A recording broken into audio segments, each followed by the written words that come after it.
Parce qu'en fait, on a tout créé pour que même en étant à distance, les relations sociales entre collègues se fassent en fait. Et on n'a pas ce sentiment d'isolement. Notre expérience démontre qu'on arrive à créer de vraies relations extrêmement puissantes. Notre challenge, ça serait de réussir à conserver ce modèle en full remote dont on est ultra fiers.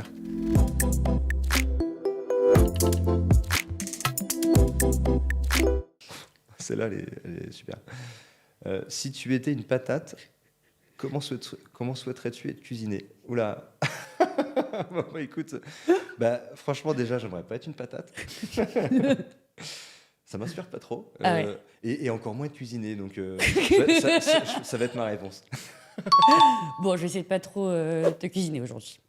Anthony, je suis ravie d'échanger avec toi aujourd'hui. Donc, toi, tu es le cofondateur de Bond Manager, une boîte créée en 2009 qui développe un ERP métier destiné aux cabinets de conseil et d'ingénierie, aux ESN. Vous êtes aujourd'hui 75 collaborateurs et vous avez fait le choix audacieux d'adopter un modèle full remote. Alors, rentrons dans le vif du sujet. Pourquoi, chez Bond Manager, vous avez fait le choix du full remote et surtout pour quels résultats derrière? Alors déjà, c'était pas forcément un choix voulu. Maintenant, ça date de décembre 2009, où avec mon grand frère, on a décidé de créer une société ensemble. On était tous les deux à Lille, à l'époque, et il était muté, on va dire, enfin non, il n'a pas été muté, mais sa femme, avec qui il était, a été mutée à Brest. Okay. Et nous, on a conservé le projet de créer une boîte ensemble. Je suis resté à Lille, il est parti à Brest, et on a commencé à travailler chacun de son côté, de chez soi. Là, il ne se posait pas la question de prendre un local, en tout cas, elle ne se posait plus. Et on s'est rendu compte rapidement en fait, que ça nous plaisait, qu'on était efficace, qu'on on avait un bon équilibre, en fait. On était chacun déjà en couple à l'époque. Okay. Et que ça nous permettait d'avoir un bon équilibre entre la vie perso et le boulot. Et comme ça nous plaisait, petit à petit, en fait, on a recruté à Rennes, même pas à Brest, pas à Lille. On a recruté à Paris, à Bordeaux, à Toulouse. Et c'était une évidence, en fait, sans trop se poser de questions. On disait, tiens, ça fonctionnait entre nous deux.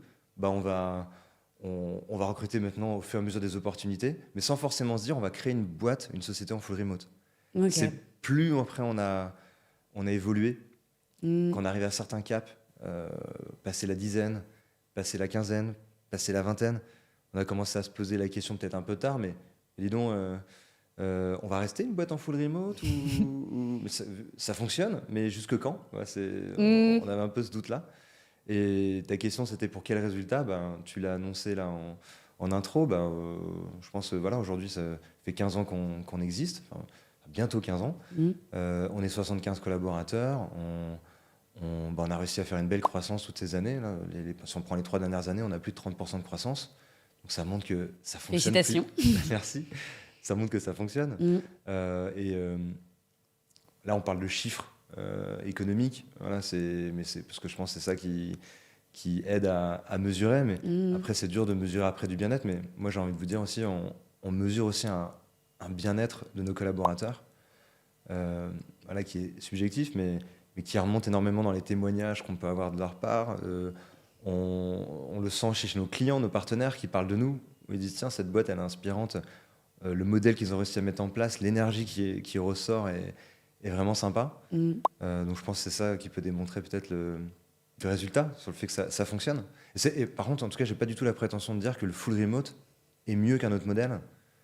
Là, je peux très bien comprendre que en fonction de son activité, en fonction de son historique, en fonction de son caractère, on puisse préférer en tant que patron ou en tant que collaborateur être à 100% dans des locaux ou à une journée par semaine ou par mois. Il n'y a pas de jugement en fait. Pour moi, tout modèle est bon en fait. Ouais, il n'y a pas de modèle idéal, mais en tout cas, vous percevez des bénéfices avec ce modèle-là, autant pour l'entreprise que pour les collaborateurs finalement. Et aujourd'hui, chez Bond Manager, quelle est votre politique de travail à distance?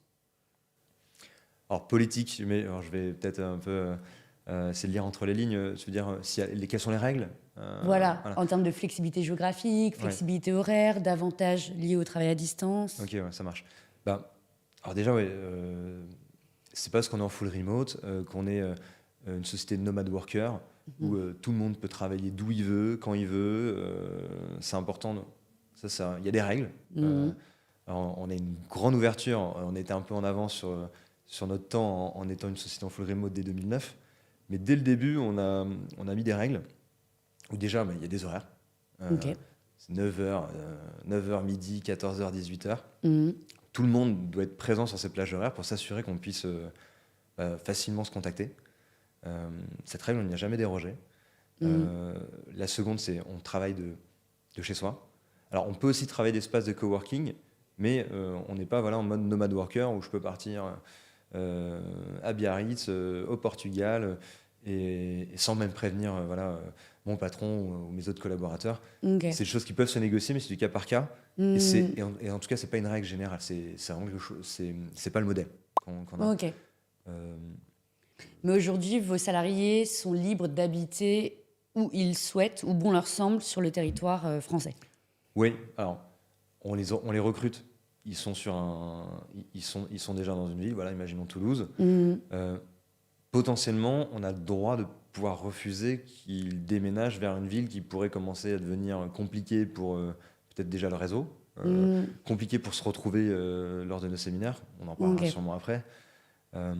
Mais jusqu'à aujourd'hui, ça ne nous est jamais arrivé de refuser. Globalement, ils ont tous la bonne intelligence entre guillemets, de respecter le modèle où on déménage, mais on ne va pas non plus au fin fond de la Mongolie, quoi. Voilà, D'accord. Et en termes du coup d'avantages que vous proposez à vos salariés liés au travail à distance, quels sont-ils ? Liés au travail à distance, déjà, au départ, c'était pas forcément une évidence, parce que il n'y avait pas du tout de règles là-dessus, c'est pas du tout encadré. Donc on a dû tâtonner un peu avec le bon sens. Tiens, est-ce qu'on va donner en fonction de la taille du bureau de chacun ou de sa maison, de son appartement, est-ce qu'on donne une indemnité qui tiendrait compte de ça ? C'est des questions qu'on s'est posées rapidement. On s'est dit non, c'est pas possible, ça c'est pas être juste. Alors, celui qui a un château se retrouve avec 500 € par mois, et celui qui a un petit appartement à Paris, 40 € par mois, ça serait injuste. Donc nous, on est parti sur une indemnité en fait mensuelle fixe, de 110 € pour chacun. Après, il y a des petites subtilités dans comment on l'a calculé, mais voilà, ça c'est un premier dédommagement qu'on peut donner. Et qui est normal en fait, qui est là pour les dédommager, de nous prêter quand même une partie, c'est un peu l'indemnité d'occupation, quoi. De consacrer une partie de leur local, de chez eux, de leur maison, de leur appartement, pour notre société. Voilà, ça les arrange bien, mais en soi, ils font aussi un certain sacrifice. On se retrouve avec un bureau, avec des écrans, certains ils en ont 3 ou 4 qui sont sur. Donc on peut être plus ou moins invasif chez certains de nos collaborateurs. Quels sont les autres avantages que vous proposez avec ce mode de travail ? En plus d'indemnité mensuelle pour les dédommagés de travail chez eux, ils ont droit aussi jusqu'à 200 € par mois d'espace de coworking. Alors c'est rigolo parce qu'en fait on le propose à tous. Au final, des fois c'est un élément de rassurance pour certains collabs peut-être qui n'ont pas vécu le 100% remote et qui se disent tiens, c'est une sorte de peut-être bouée de sauvetage au cas où j'ai besoin d'avoir de l'activité sociale en dehors de chez moi. Alors, on en reparlera après. L'activité sociale, elle est plus que présente chez nous. Mais au final, on se rend compte que cette indemnité de coworking qu'on propose, ce budget, il est presque jamais utilisé. D'accord. Ou alors, s'il est utilisé, souvent, alors c'est pas du tout un message que j'envoie à certains collabs qui l'utilisent, mais c'est que peut-être au fond, ce modèle n'était pas totalement fait pour eux. Et qu'ils ont besoin de repartir vers un modèle peut-être hybride au moins.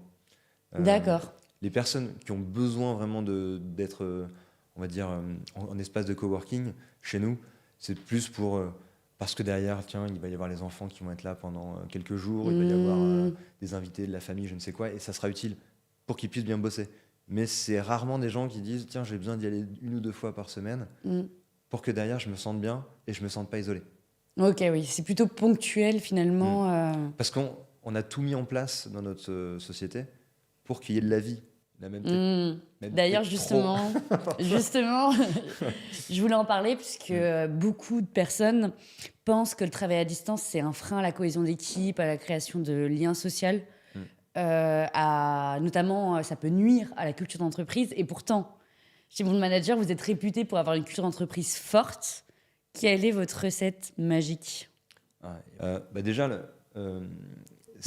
il faut qu'on soit encore meilleur que n'importe quelle société traditionnelle, je pense, avec une vision, avec un projet qui embarque ses collaborateurs. C'est encore plus vrai quand on est dans une société à distance, parce que derrière, on est chez soi. On n'est pas dans... Tous les matins, on n'arrive pas dans une entreprise où on voit l'enseigne, le logo, toute la charte graphique qui est répétée et qu'on voit à longueur de journée. Donc ça, c'est ultra important déjà, en étant à distance, d'avoir un projet de boîte, une mission, et qui doit se renouveler d'ailleurs tout le temps. Hein. C'est pas, là, ça fait 15 ans qu'on existe, Ouais, bien sûr. le projet a évolué. Ça, c'est le premier sujet. Le deuxième, c'est d'avoir des rituels qui vont aider à créer du lien au quotidien, chaque semaine. Des rituels d'équipe, des rituels avec toute la boîte, qui ne sont pas forcément que pro. Hein. Voilà, il y a les réunions d'équipe, les commerciaux, les formateurs, les développeurs, la QA, ainsi de suite. Il peut y avoir des rituels totalement informels, voilà, des cafés, des goûters, voilà, mais qui sont là, on sait qu'ils sont présents. Il y a des moments planifiés chaque semaine où on sait qu'on va avoir une vie d'entreprise qu'on peut retrouver facilement et que ça ne soit pas juste le hasard. Tiens, il faut que j'appelle quelqu'un par hasard pour avoir des relations avec les gens. On sait qu'on a des points fixes, des créneaux fixes sur lesquels on peut se rattacher et sentir la boîte exister, en fait, la vie de la société exister. Et peux-tu me donner des exemples du coup très concrets de rituels que vous avez mis en place? Là, j'ai commencé à en donner quelques-uns, mais déjà les réunions d'équipe. En fonction des équipes, il y en a qui vont avoir des fréquences plus ou moins élevées. Après, ça va être voilà, d'autres rituels moins pro, par exemple, et souvent d'ailleurs qui sont l'initiative de collaborateurs. C'est ça d'ailleurs qui marche le mieux. Par exemple, on va avoir quelqu'un passionné de méditation qui va dire, moi, tous les jeudis matins, je lance un Slack. Donc nous, on utilise Slack, Teams, voilà, où qui veut me rejoint pour qu'on médite ensemble pendant un quart d'heure, 20 minutes. Voilà. Et souvent, c'est des moments, enfin ça, je sais que c'est des moments ultra appréciés. D'autres qui vont dire, moi, je vais faire tous les mercredis à 16h un goûter. Voilà, un goûter où on va faire, bon là, il y en a qui ont connu ça pendant le confinement, c'est pas forcément les meilleurs souvenirs qu'on ait, mais les jeux en ligne, c'est un exemple d'activité qu'ils peuvent faire lors d'un goûter. Mais bien souvent, c'est un prétexte en fait pour se voir et goûter ensemble, se raconter des choses plus ou moins sérieuses. C'est des rituels informels, ça. Ok. Voilà. Et tu disais justement que beaucoup de vos rituels sont à l'initiative des salariés chez Bond Manager. Comment justement créer cet environnement propice, qui favorise la prise d'initiative des salariés? Alors, déjà, je pense que c'est du recrutement. Il faut trouver quand même c'est vrai que j'en ai pas parlé depuis tout à l'heure, mais une société en full remote, elle se doit aussi de recruter certaines personnalités qui vont aider à créer une certaine ambiance. On se rend compte, quand on prend un peu de recul sur les différents profils qu'on a chez nous, on a globalement de fortes personnalités, voilà, qui ont des passions, qui ont des amis et des bonnes occupations en dehors du boulot. Donc déjà, ça crée, on va dire, des sujets de conversation quand on commence à avoir des fortes personnalités dans une société. Je pense que c'est encore plus important dans une société en étant à distance. C'est d'encourager, en fait, aussi. Même si forcément, au départ, l'idée on se dit, tiens, elle va être compliquée. Je vais prendre, par exemple, une initiative qui est super, on est super fiers, on a la Boon Radio. Voilà, c'est une radio interne, comme dans un campus, quoi, comme une école. Ce Panda, voilà, qui a créé cette radio, c'est un collaborateur chez nous. C'est vrai que les premières fois qu'il l'a évoqué, je me suis dit, ça va être compliqué, ça va lui prendre beaucoup de temps, il va s'essouffler au bout d'un moment. On aurait pu dire, bon, écoute, t'es gentil, mais ton projet, on a du boulot à côté, essayer de trouver quelque chose peut-être de plus simple à mettre en place. Et au final, là, le dernier épisode, là, si je me souviens bien, c'est le 139e. Là. Chaque semaine, en fait, il y a un flash. Il y a un flash le mercredi matin. Et ça, il est attendu, en fait. Ça rythme un peu une partie de la semaine. Voilà, on va dire le lundi, il y a les réunions d'équipe. Il y en a peut-être d'autres le mardi pour certaines équipes. Le mercredi, hop, on a le flash info qui redonne un petit élan de motivation et qui maintient une certaine ambiance dans la boîte. Au final, là, il était tout seul. Il a réussi à mobiliser à ses côtés 2, 3, 4 personnes. et qui vont tenir en fait comme une radio classique, quoi, Et quelle est l'information des- qui est communiquée au sein de cette radio? alors il y a tout. Il y a des informations pro pour dire bah tiens, n'oubliez pas, là en ce moment on passe l'ISO 27001, n'oubliez pas de suivre telle formation, n'oubliez pas de revenir vers le responsable du matériel pour voilà, tel et tel sujet. Il y a le séminaire dans 2 mois, il faut voter sur telle activité. Voilà, c'est plus ou moins pro là. Et puis après, bon, c'est aussi de la déconne, où il y en a qui vont s'amuser à faire des fausses pubs. Et ils s'éclatent vraiment. Il y a certains, ils devraient devenir chroniqueurs, là, qui font des chroniques sur des sujets plus ou moins engagés. Et tu te retrouves tout seul à rigoler le mercredi matin en écoutant cette radio. Donc ça, c'est super sympa. C'est une fierté que chacun à se dire, tiens, c'est cool. Ça se renouvelle, ça dure toujours. Des fois aussi, c'est même juste, ils vont faire des récaps. Comme je le disais, on est sur Slack, qui est vraiment notre local virtuel, hein, Slack. On peut en parler un peu après, parce que c'est vraiment un des sujets qui a aidé aussi, qui aide à maintenir une ambiance. Il va y avoir un résumé, voilà, les grandes informations qu'on a pu voir passer sur les différentes chaînes, où tout le monde n'est pas présent sur toutes les chaînes, pour qu'on soit un peu au courant de ce qui s'est passé. Tiens, un tel, il est parti au Portugal. Tiens, un tel, il a eu un deuxième enfant et il s'est passé ça. Bon, généralement, on est au courant, mais parce que les grandes informations sont communiquées sur les grandes chaînes. Mais voilà, ça permet de raccrocher certains wagons sur les informations et mieux se connaître, en fait. Voilà. Ok. Et il y a beaucoup d'entreprises qui ont tenté justement de mettre en place des cafés virtuels, des thés virtuels, des goûters virtuels. Mais le taux de participation des salariés à ces événements est resté relativement faible. Ouais. Quelle est, selon toi, la solution pour y remédier? Déjà, je pense qu'il faut que ça vienne de collaborateurs directement. Quand ça vient de la direction, alors ça peut marcher, mais en tout cas, chez nous, ça n'a jamais été un franc succès. Je me souviens au tout début, on n'avait pas Slack, on était même sur WhatsApp, c'était pas forcément les outils les plus adaptés. On essayait de créer des groupes pour que les gens ils envoient des blagues, un peu comme dans un groupe d'amis, pour créer un début d'ambiance quand on était moins de 10. C'était des flops totales. Ça fonctionnait pas. Avec mon frère Tanguy, on était les 2 premiers associés, ça tournait plus. C'était nous presque qui discutions ensemble. Et bon, c'était assez triste. Donc je comprends très bien ce moment de solitude. Et on s'est rendu compte qu'à partir déjà, quand tu recrutes des gens qui commencent à avoir une certaine personnalité, c'est déjà plus simple de trouver du renfort. Mais ça suffit pas. Je pense que ça. Il faut que ce soit des forces métiers et que ça vienne d'eux. Après, quand tu commences à grossir aussi, je pense que ça aide. C'est que d'être moins de 10, en tout cas, nous, ça n'a pas été évident jusqu'à ce stade de créer une ambiance. Elle n'était pas mauvaise, mais elle était assez calme. Voilà. Okay, Et plus on a grandi, plus on a créé aussi de liens entre nous. Peut-être là, ce sera l'occasion aussi de parler de qu'est-ce qui a fait qu'on a réussi à créer du lien. Il y a nos séminaires. Justement, ouais. Nos séminaires, je pense que c'est un sujet assez clé quand même. J'aime bien dire que le full remote, ça marche, mais il faut se voir pour de vrai régulièrement. Ouais. Alors, à quelle fréquence quand tu dis régulièrement? Au tout début, on se voyait 1 fois par an. Okay. Et on se voyait 2 jours. Avec du recul, waouh, c'était vraiment trop peu. Je pourrais jamais retourner à ce rythme-là.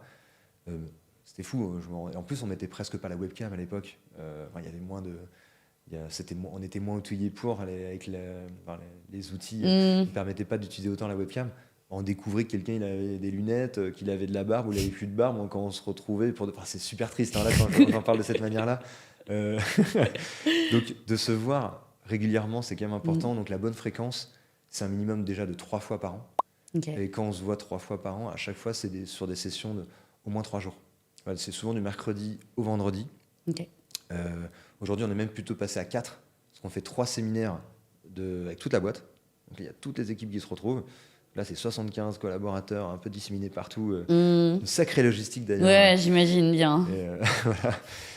C'était l'occasion de remercier Lucie et Caroline chez nous qui gèrent ces rassemblements. C'est du sacré taf à faire. Et donc voilà, c'est 3 séminaires par an avec tout le monde. Et maintenant, on a un 4e aussi, où juste son équipe. Donc là, par exemple, les commerciaux, les formateurs, ainsi de suite. Et d'ailleurs, ces séminaires, euh, c'est important de le dire, c'est pour les séminaires de groupe, non équipe, c'est surtout du team building en fait. Ok. Alors là, c'est un peu une joke qu'on peut faire, mais quand on va recruter des collaborateurs, on va leur dire, écoute, parce qu'on attire quand même beaucoup de personnes qui sont au-delà de la trentaine, ou pas loin, qui ont déjà vadrouillé un petit peu dans le monde du travail, qui sont souvent mariés ou qui ont déjà un peu vécu. Et on leur dit, bon, moi je vais t'offrir une ambiance de folie, voilà, un projet sympa, professionnel, voilà, des gens performants, voilà, tout l'attirail qu'on aime bien vendre. Lorsqu'on cherche à attirer des beaux profils, on va aussi leur dire, mais je te vends aussi un minimum de 3 ou 4 EVG, EVJF professionnels, où voilà, tu vas pouvoir dire à ton compagnon, ta compagne, écoute, je dois partir 3 jours pour le boulot, et dans les faits, c'est passer du bon temps. Alors, Ouais. et c'est vraiment important, en fait. Alors, c'est dans un bon esprit, on met un point d'honneur à ce que, voilà, même si c'est festif et que la part de boulot est assez réduite sur ces temps de séminaire, le but, c'est de créer du lien, de valider, c'est pas de les créer à ce moment-là, hein, c'est de valider qu'on a des vraies relations, qu'on a développé des vrais atomes crochus avec ses collaborateurs, et ça aide. Enfin, je pense qu'on peut comparer à... On a tous des bons amis qu'on arrive à garder à distance, mais à un moment donné, si on se voit pas au moins une fois par an, C'est compliqué. la relation, elle s'effrite un peu. Là, c'est pareil. Et la relation, souvent, je trouve que c'est un bon exemple, ces amis, des bons amis qu'on voit à distance et qu'on voit une fois par an, c'est parfois des personnes avec qui on est encore plus proche que ceux qu'on voit au quotidien Bien dans sa sûr, ville. oui. Parce qu'on se voit à la juste dose. Et peut-être de manière plus qualitative De manière également. qualitative, on se crée des souvenirs peut-être qu'on se crée moins avec ceux qui sont au quotidien à ses côtés. Enfin, c'est pas du tout, il n'y a pas de jugement de valeur sur le fait qu'on ne peut pas avoir de très bonnes relations dans un cadre classique de société voilà, traditionnelle. En tout cas, notre expérience démontre qu'on arrive à créer de vraies relations extrêmement puissantes. Et c'est souvent ce qui ressort des témoignages de nos collaborateurs. C'est dire, je me suis jamais senti aussi proche de mes collègues qu'avant Boone. Ok. Ça, c'est souvent quelque chose qui revient. J'ai pu rencontrer des personnalités que j'avais pas eu l'occasion de croiser jusqu'à aujourd'hui. On arrive à se voir et à avoir des échanges à juste dose. Et on n'a pas ce sentiment d'isolement. J'ai absolument besoin de voir mes collègues tous les midis, ça me manque de me retrouver seul chez moi, parce qu'en fait, on a tout créé pour que même en étant à distance, les relations sociales entre collègues se fassent, en fait. Ok. Et j'aurais parlé aussi un peu de votre onboarding, puisque l'année dernière, vous avez gagné un prix lors des trophées de l'engagement RH, c'est bien ça? Et dans un contexte justement où beaucoup d'entreprises rencontrent des difficultés à intégrer leurs nouveaux arrivants à distance. Donc j'aimerais bien savoir un peu plus sur votre process, sur les dispositifs que vous avez mis en place et qui ont fait mouche auprès du jury. Eh bien, encore une fois, je pense qu'il faut redoubler d'énergie quand on est en full remote. Je parlais tout à l'heure du fait que par rapport à une société traditionnelle, une organisation traditionnelle, avec la vision, le projet embarque encore plus lorsqu'on est à distance. Là, pour l'onboarding, on redouble encore plus d'initiative, d'énergie.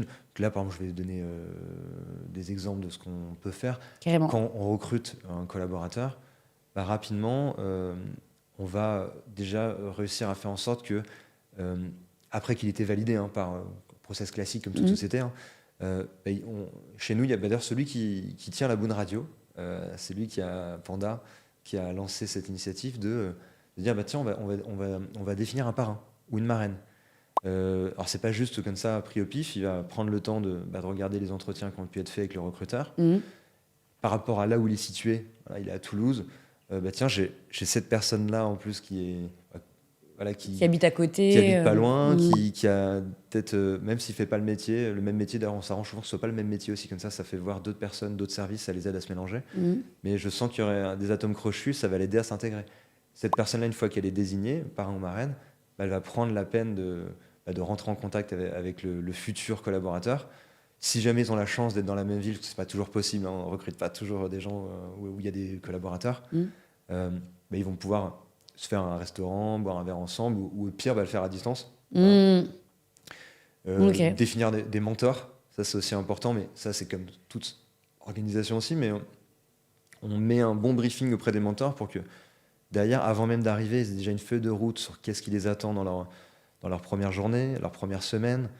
On a même un boon game, donc on appelle chez nous, pour aider nos collaborateurs à rentrer dans notre solution.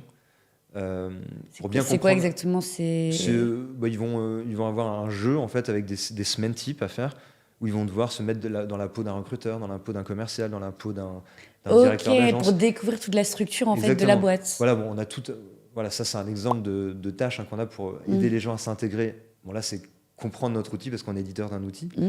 Mais c'est bien cadré. Voilà, il y a des bons process d'intégration pour que n'importe qui soit commercial, développeur, au support, n'importe quel métier, il doit maîtriser un minimum notre solution pour pouvoir comprendre ce qu'on fait en fait. Et déjà continuer de l'embarquer dans notre projet, qui se dit tiens c'est cool, Boond répond à une vraie problématique et rend des gens, des clients heureux. On leur demande d'assister à des démos avec des commerciaux, on leur demande d'assister à des formations avec les formateurs pour qu'ils vivent vraiment jusqu'au bout l'expérience. Mais pour revenir à ta question sur le bon onboarding, voilà, on redouble d'efforts pour que ça soit un maximum processé, encadré, et que le collaborateur, lorsqu'on fait aussi, même c'est une de nos étapes au bout de 2 mois, on fait vraiment qu'on s'appelle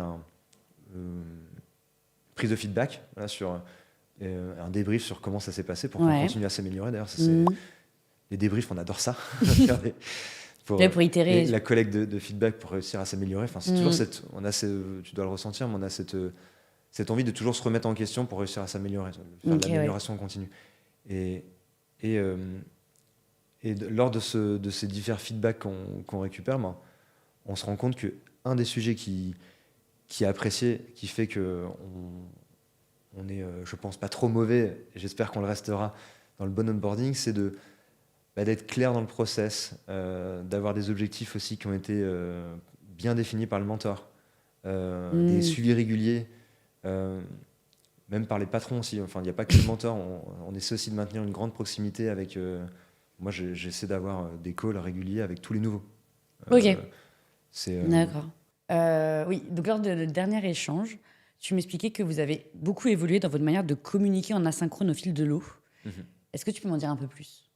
Oui. Alors, peut-être même, je vais expliquer un peu plus cette notion d'asynchrone. Au départ, on l'a dit, il y a des règles. Faut de 8h à midi. Enfin, on voulait s'assurer que les gens soient sur les mêmes plages horaires pour s'assurer une bonne communication. Et aussi, on avait une règle qui était maintenant, je trouve bête. Quand on t'écrit un message, il faut y répondre, pas dire instantanément, mais presque, quoi. Ça montre que tu es présent et que voilà, t'es bien derrière ton ordi, quoi. Ouais, clairement. C'était peut-être même un peu hypocrite. Cette règle, elle voulait un peu clairement dire ça. Et je trouve que ça contredisait justement la valeur de confiance qu'on a toujours véhiculée. Moi, c'était aussi pour dire, ça va impliquer les gens. Ah, c'est bon, j'écris un message, il est bien là. Enfin, c'était pas forcément dans une inquiétude de flicage, mais voilà, il y avait cette règle qui était là. Et au final, plus on est devenu nombreux, plus l'ambiance est montée en puissance avec Slack, avec les bonnes initiatives qu'on a déjà vues tout à l'heure, plus je me suis rendu compte que je devenais improductif. Je devenais moins productif. En fait, la notion de deep focus, tu vois, de pouvoir être ultra concentré en étant chez soi par rapport à un local où on peut être beaucoup plus dérangé, je me suis rendu compte que la machine à café était devenue beaucoup plus invasive en étant en télétravail, en full télétravail, que dans un local traditionnel, une société traditionnelle. Oui, en fait, il y avait de la sursollicitation de tous les côtés. Ouais. Quoi. Et puis, on peut vite, après, si on s'inscrit sur plein de chaînes Slack, et puis après, quand on est nombreux, finalement, c'est plus simple d'aller envoyer un message que d'être toqué à une porte. Donc, on peut se retrouver sursollicité. Et donc, la règle, on a fait une intervention à un séminaire. On a fait carrément un atelier là-dessus.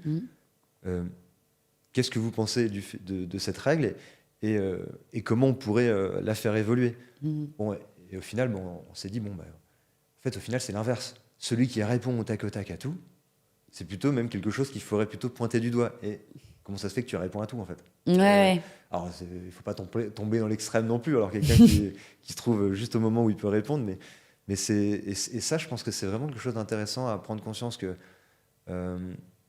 il faut quand même qu'on a essayé de mettre une règle. Bon, voilà, il faut au moins répondre d'ici 2 heures, sauf s'il y a un grand rendez-vous qui est là, qui occupe toute la journée, en fait. Mais on préfère perdre, finalement, enfin, revenir sur cette règle pour assurer une meilleure productivité. Bon, voilà, c'est un autre exemple, je pense, de remise en cause, hein. Oui, clairement, et de trouver le bon dosage, en fait, Mm. entre travail en profondeur, qui est quand même Mm. un des gros bénéfices du travail à distance, où on peut se concentrer pendant des heures et des heures et être vraiment très productif, Mm. et garder ce lien sans arriver sur un climat de sursollicitation à outrance, quoi. Voilà. Ouais. Là, enfin, bon, c'est vraiment juste dosage parce que là, quand tu disais tout à l'heure, tiens, il y en a qui n'arrivent pas à mettre d'ambiance sur des activités à distance. Là, là maintenant, moi, j'ai l'impression que c'est même plutôt l'inverse. On a trop d'ambiance. Alors, j'en râle pas parce que c'est vraiment une crainte. Enfin, en tout cas, c'est un signal faible que j'essaie toujours de regarder. Est-ce que l'ambiance est toujours là? Ouais. Donc, je vais pas râler qu'il y ait trop d'ambiance. Mais il faut pas que on va dire cette belle énergie d'ambiance nuise quand même à la productivité de la boîte, la parce qu'il faut quand même performance. que derrière on continue à délivrer et on est là quand même pour faire un métier et rendre service à des ESN, des sociétés de conseil, et avoir un outil qui continue d'évoluer dans le temps. Et toujours sur cette idée du coup de disponibilité des personnes à distance, comment vous vous assurez justement que les personnes sont disponibles ou indisponibles dans ce cadre de travail distribué? Ouais. Slack déjà met un statut, hein, Ok, ouais. il y en a certains, alors tout le monde ne le fait pas, mais il y en a qui le synchronisent avec leur agenda. Donc s'il y en a des rendez-vous, ça va mettre qu'on est pris. Bon, il y a des agendas aussi, hein, qui sont là pour voir si une personne est dispo ou pas. Et puis on a un bel outil de gestion des absences et des plannings où on peut voir qui est absent ou pas. Ok. Voilà. Quels sont aujourd'hui vos enjeux sur le travail à distance chez Bond Manager?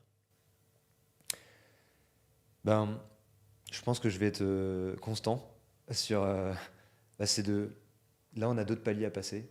On est 75, on va devoir passer à 100, à 150. D'ici 5 ans, on pense qu'on sera 200-300 collaborateurs. De réussir à maintenir cette bonne ambiance tout en restant dans ce modèle-là qui nous est cher. Moi, on veut le conserver. Clairement, même le retour en arrière serait très compliqué. Parce que moi, je vois pas d'issue possible Enfin, je pense que ça compliquerait notre modèle de devenir un modèle hybride. Je voudrais qu'on garde notre modèle en full remote déjà. Okay. Donc, notre challenge, ça serait de réussir à conserver ce modèle en full remote dont on est ultra fier. Je pense que c'est une des plus grandes fiertés de nos collabs, au-delà du projet de Boon, c'est de te dire qu'ils font partie d'un ovni, même si c'est moins original aujourd'hui. Il y en a encore peu qui sont au nombre qu'on est en full remote. C'est vrai. Donc c'est ça notre plus grand challenge, c'est réussir à maintenir ce modèle-là avec cette bonne ambiance, que les nouveaux process qu'on va définir permettront de garder, on va dire, aussi cette agilité et cette bonne dynamique. C'est ça notre plus grand enjeu, en fait, de réussir à maintenir ce modèle-là. Ok. Après, il y a effectivement, par exemple, si on prend Plateforme Message, qui est une entreprise française, full remote, mais bon, qui est aussi aujourd'hui distribuée à l'international. Ouais, on arrive à en termes d'effectifs, à du 350 collaborateurs. Donc, c'est possible. Après, voilà, à voir comment. Donc, c'est possible, mais est-ce qu'ils ont gardé cette même bonne ambiance qui font notre fierté, en fait? Bonne ambiance et productivité. Hein. Parce que ça serait juste une bonne ambiance, c'est déjà cool, mais... Ce serait une colo, quoi. Voilà. Je veux surtout pas tomber là-dedans aussi. Ouais, je comprends.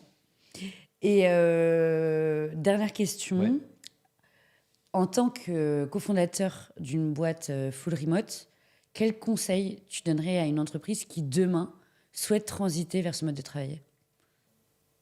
Alors déjà, on va pas rentrer dans le débat full remote ou hybride. Alors on va plus de faire du télétravail, si je comprends bien, pour être un peu plus générique sur vraiment transiter plutôt vers ce modèle full remote. Ouais, d'accord, ok. Déjà que c'est plus simple d'être dans un modèle full remote qu'hybride. Voilà. Mais moi, en tout cas, c'est ma conviction aujourd'hui. Rien n'est impossible à faire de l'hybride, mais je pense que c'est plus simple d'être dans une société en full remote. Et mon plus grand conseil, c'est faire confiance, responsabiliser, surtout ne pas infantiliser. Et je vais voler le concept voilà, de l'ancien commandant du général de Gaulle, le porte-avions, et de faire de l'intentionnement. Être dans une vraie attention pour ses collaborateurs, transmettre cette passion de l'intérêt qu'on porte aux autres, d'une vraie bienveillance et pas rentrer dans le cliché de la valeur bienveillance que tout le monde aime bien porter, c'est quelque chose qu'on porte vraiment. Je m'intéresse à eux parce que d'ailleurs j'ai envie de créer un vrai esprit d'équipe, une vraie cohésion, et que cette camaraderie voilà, qu'on arrive à essayer qu'on a réussi à instaurer, elle soit diffusée après par les autres. Et c'est comme ça qu'on peut passer d'une petite société de full remote d'une dizaine de personnes à un plus grand nombre. Et je l'espère, comme les autres, à 200-300, voire plus. Et là, j'estimerais qu'on aura passé une autre étape. Ouais, carrément. Top. On arrive à la fin de cet échange. Je t'invite à piocher une dernière carte et y répondre. Oula. Quand tu étais jeune, enfant, ado, quel métier tu voulais faire ? Alors, moi, je voulais faire architecte. Ok. Pourquoi ? Parce que j'aime bien la création. Et bon, finalement, je m'en suis pas si éloigné. Parce que, non, pas tant que ça. En étant éditeur de logiciels, j'ai contribué à concevoir, alors pas des bâtiments, mais un logiciel. Et surtout que c'était une de mes grandes casquettes. J'étais PO, PM voilà, dans la boîte. Là, maintenant, c'est une fonction que j'ai abandonnée. Okay. Mais ouais, c'est rigolo de... Finalement, tu es dans la construction. Voilà, je suis resté dans la construction, dans la conception. Top. Merci. Merci à toi.